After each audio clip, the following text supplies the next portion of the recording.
So, yesterday Bethesda announced the monthly reward card for the month of December, and it's not really a surprise if you've been paying attention at all to some of the community postings and things like that. We know that Ashlander Punisher was already revealed or spoiled, if you will. Some people found it. It was created by random effects, things like Balmora Spymaster and so on and so forth, and they shared it. And the hypothesis was because it was an Archer card and Archer was kind of due for a monthly reward card because it was an epic in terms of rarity, that this was likely going to be the monthly reward card. And we got official confirmation. So now we can say definitively, yes, the December monthly reward card is Ashlander Punisher. This is an Archer card, 4 Magicka cost. It is a creature. It is a 5/4. It has Breakthrough, and it says Pilfer and Slay +1/+0. So what does this mean? Well, it means that Archer, specifically aggressive versions, may have another tool at their disposal. And there's a few other similar niche decks that this might go in. It's kind of... it's borderline for some things. So let's start with the most obvious one, an aggressive Archer list. Paying 4 Magicka for something that attacks for 5 is typically pretty good. The big issue here is the 4 health and the fact that the Pilfer and the Slay does not increase the health.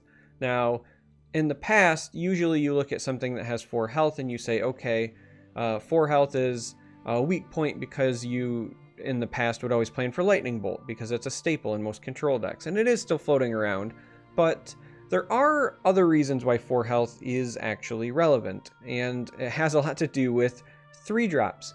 Legends historically didn't necessarily have a lot of undercosted ways to deal 4 damage, but now that more and more sets have been released and the power level of cards has been going up and certain cards have been increasing in popularity, there are a lot more than just Young Mammoth that have 4 attack that are played in the 2-drop and the 3-drop slots.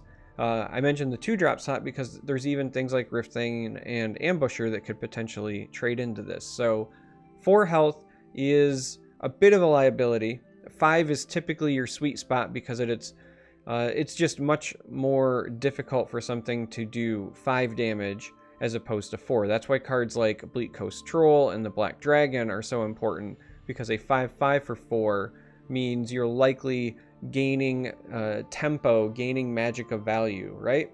If I spend 4 Magicka and my opponent answers with 4 Magicka in the form of Lightning Bolt, that's like neutral.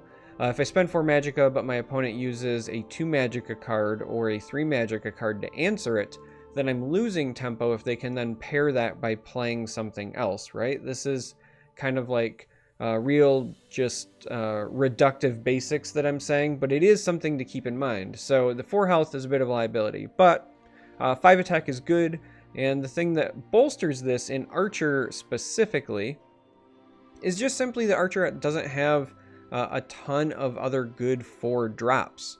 Agility especially has kind of a weakness in 4 drops unless you're running goblins because you get your skirmisher, but otherwise the 4 drop slot in agility has always been a bit of a liability. This and Archer can help shore that up. Now I keep saying Archer because once you go to like Halalu, Willpower has like all the 4 drops.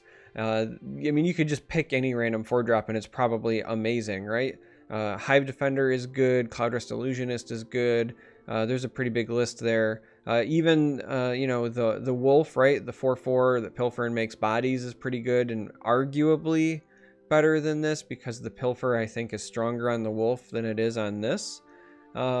Because, again, this doesn't keep itself alive. And even if you get, we'll call it like the dream scenario, right? You run over a Tree Minder, an Adoring Fan. Adoring Fan's the dream scenario, right? You run over Adoring Fan. So what happens there is because of Breakthrough, you get the Slay on the Adoring Fan. The Breakthrough still pilfers the opponent. So this goes, it would do 4 damage in that instance, and then it would go to a 7/4 for 4. And that is something I want to mention because there is already a 7/4 for 4 in the game in the form of Lumbering Ogrim. and that card is, I think, criminally underplayed at times. It has seen play in the past. It's kind of not seeing play right now, but it's pretty good.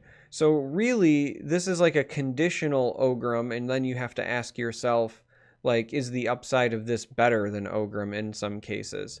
Yes, this has breakthrough, but it also doesn't start by attacking for 7. You know, it's one of those, like, is the breakthrough and the upside enough to carry it? Now, obviously, this is a dual color card, so if you are running things that care about that, maybe you're running allies, then that might matter. But it's, I mean, look, the card's not bad. It's okay.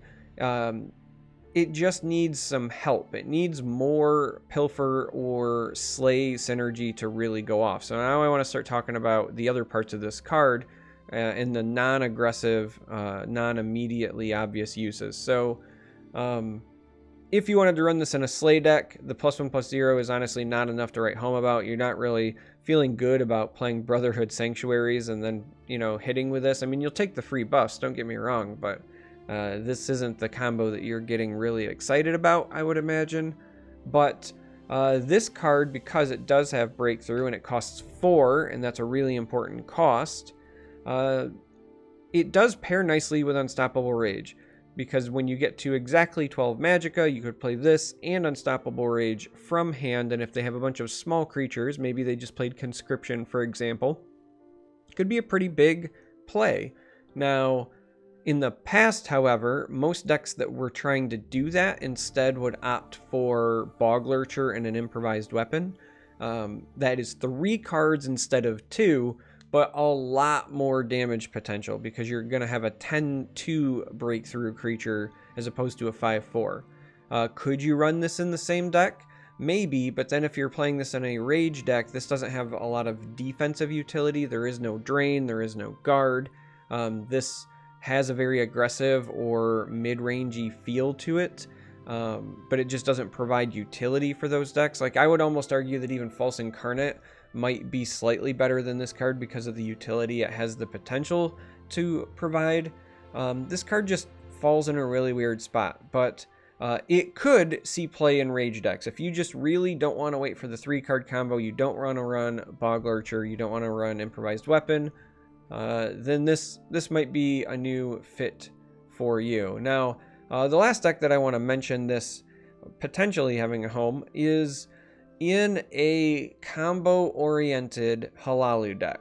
Now, I know what you're thinking. You're thinking, combo-oriented Halalu, they don't exist, and you're kind of right.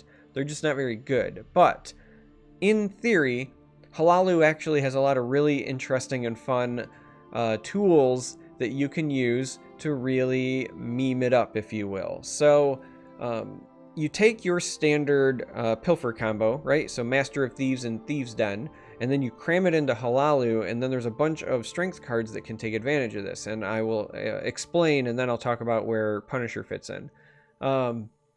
The combo, if you're not familiar, is Master of Thieves and Thieves' Den. Thieves' Den gives all of your creatures Pilfer +1/+1. Master of Thieves lets any of your creatures that have Pilfer attack twice each turn. So they get to swing, they also get their Pilfer benefits, and then they get to swing again. And the reason that the Pilfer thing pairs well with Strength is because then you can also choose to run cards that create alternate sources of damage that hits your opponent, but that would still qualify to trigger Pilfer. So Relentless Raiders is a great example. Fiery Imp is a great example. The effects of those cards do trigger Pilfer. If you put Crusader's Assault on something, and that gives it Pilfer, that would also let you start drawing additional cards on those cards as well, right? Like if you have Crusader's Assault on a Relentless Raider and you break a couple runes, you're going to draw a lot of cards. Crusader's Assault is also something that you could give if you didn't have Thieves' Den on the board. You could give it to a creature and then it would be able to attack twice if it survives the initial potential trade because of Master of Thieves. And you're kind of hopefully seeing where I'm going with this. Archer's Gambit can be used to ping face. It doesn't have to target creatures, and if you do that, it will trigger Pilfer effects. So you can do cheeky things like sails through storms and then Archer's Gambit and trigger that way. And so Hlaalu does have this kind of combo potential available to it for a Pilfer deck. It's not going to be good. Like, let me just say, you can win with it. It won't necessarily be consistent, but it could be a lot of fun, and this card would be a natural fit there.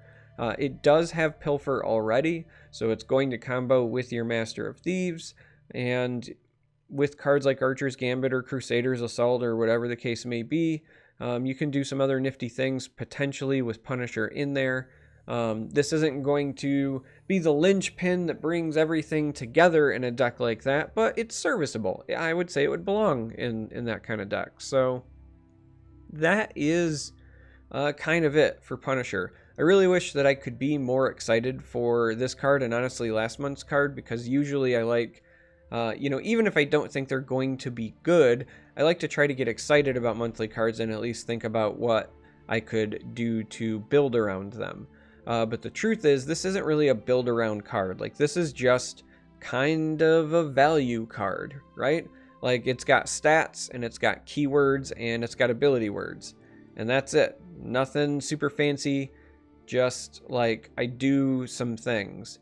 And unfortunately, in the past, other cards that fit that bill were good, and this one is not bad. If I saw this in somebody's aggressive Archer list, I wouldn't question it too much. But it's not going to be the sort of thing that shifts the meta, right? Like, when you think of a card like Sower of Revenge, which is really just stats and a great last gasp and a keyword, right? Like, it doesn't do anything either. Like, you don't build around Sower of Revenge. It doesn't act as a linchpin to bring a deck archetype together. But at the time when it was printed, it did make Warrior viable when it was not in the past, just because it was that powerful. This card is not that powerful. It's not bad, but it's not the sort of thing that's going to prop up an archetype that has been struggling, and it's not the sort of card that's going to spawn new archetypes. So that's where we are. I would say, keep an eye out when Isles of Madness, I believe it's singular. When that releases, we may get some additional cards that are printed that this could then be used, or those cards might take advantage of this card. But as is right now, when this card hits the meta, it's okay. It's a great arena card. I would be happy to draft this in arena most of the time. It's very aggressive there, and you're not likely to run into young mammoth all day, and you're not likely to run into lightning bolts. It's pretty good there. So anyway, that's my assessment of Ashlander Punisher. Now that it's been confirmed and revealed, I'd like to know, do you think I missed something? Is there some obvious combo or cool deck that you want to build with it? Do you agree that it's going to be like okay but not amazing? I do read the comments. I like to interact, so I do look forward to that stuff. And if you made it this far, thanks for watching. I really appreciate it. And until next time, may you walk on warm sands.